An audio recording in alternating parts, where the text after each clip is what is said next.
सावन की इस शिवरात्रि पर भगवान भोले शंकर के इस पावन और पवित्र त्यौहार पर मैं सभी देशवासियों को, प्रदेशवासियों को, सिरसा के मेरे भाइयों बहनों को, सभी को ये चाहूँगा कि भगवान भोलेनाथ की अपार कृपा मेरे देश पर, मेरे प्रदेश पर, मेरे सिरसा वासियों पर रहे और सभी मनोकामनाएं पूर्ण हों।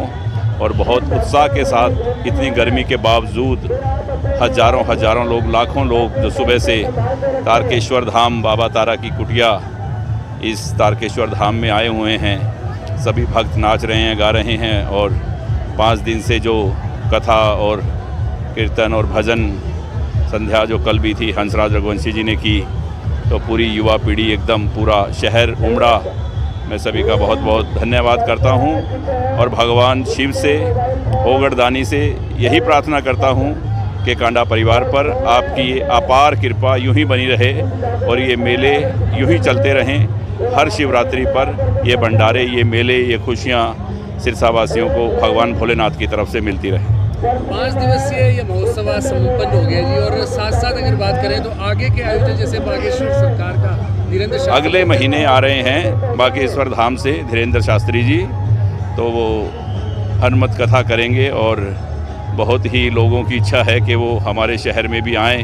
बहुत दिन से सभी की इच्छा थी, जैसे प्रदीप मिश्रा जी के लिए भी लोग बहुत इंतज़ार कर रहे थे, वैसे ही बागेश्वर धाम जी का बेसब्री से इंतज़ार है कि धीरेन्द्र शास्त्री जी हमारे बीच में आएँ और सिरसा वासियों की मनोकामना पूर्ण हो।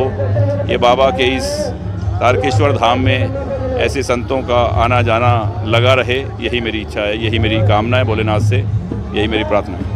गोपाल जी, मुख्यमंत्री नायब सिंह सैनी अभी आए सिरसा प्रवास पर, आपसे खास मुलाकात हुई और उसके बाद वो मुलाकात काफ़ी चर्चा में भी रही कि अलोपा गठबंधन करके लड़ेगी भाजपा से। आप क्या कहते हैं? आपकी पहले मुलाकात हुई थी? मेरे सामने, मैं तो था कहीं अंदर, तो बाहर आप साथियों ने उनसे पूछा, उन्होंने अपने मन की इच्छा जाहिर की है और जल्दी फैसला होगा और सबको बताएंगे कि कहाँ कौन कैसे लड़ेगा। तो किस प्रकार से आपकी तैयारियाँ क्या चल रही हैं हरियाणा लोकहित पार्टी? देखो, हम एनडीए का हिस्सा हैं अभी और हरियाणा में एनडीए की सरकार बनेगी, इसमें कोई दो राय नहीं है।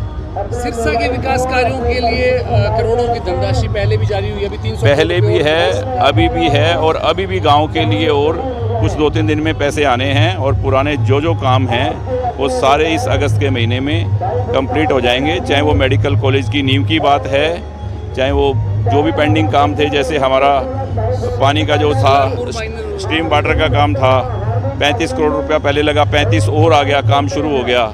इस बारिश के बाद में सबको मालूम है सिरसावासियों को कि 70-80 करोड़ रुपए के प्रोजेक्ट से ये स्ट्रॉम वाटर का जो प्रोजेक्ट है, सिरसा में कहीं भी कितनी भी बारिश होगी पानी नहीं ठहरेगा।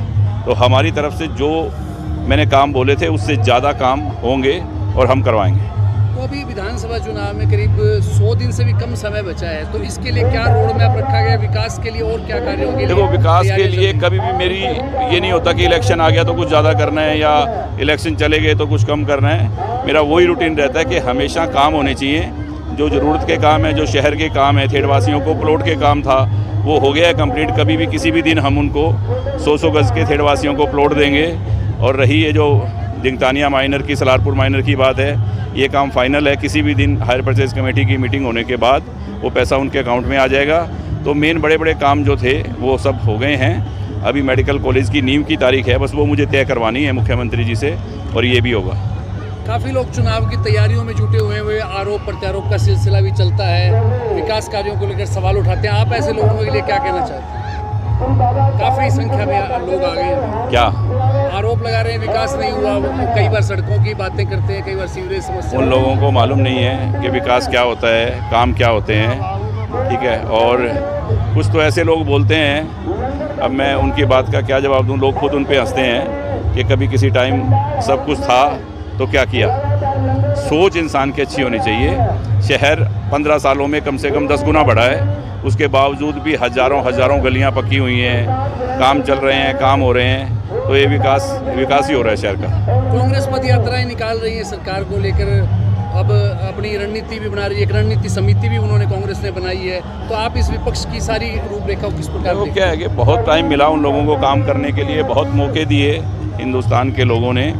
कांग्रेस को कम वक्त नहीं दिया, बहुत टाइम दिया। उसके मुकाबले एनडीए सरकार को बहुत कम वक्त मिला है अभी, और आज देश हिंदुस्तान जो है वो पूरी दुनिया में हिंदुस्तान का डंका बज रहा है। इससे हम लोगों को और सनातनियों को तो वैसे ही खुशी होनी चाहिए कि सनातन धर्म की रक्षा के लिए, सनातन धर्म का मान सम्मान रखने के लिए इस सरकार को समर्थन हमने इसीलिए किया हुआ है।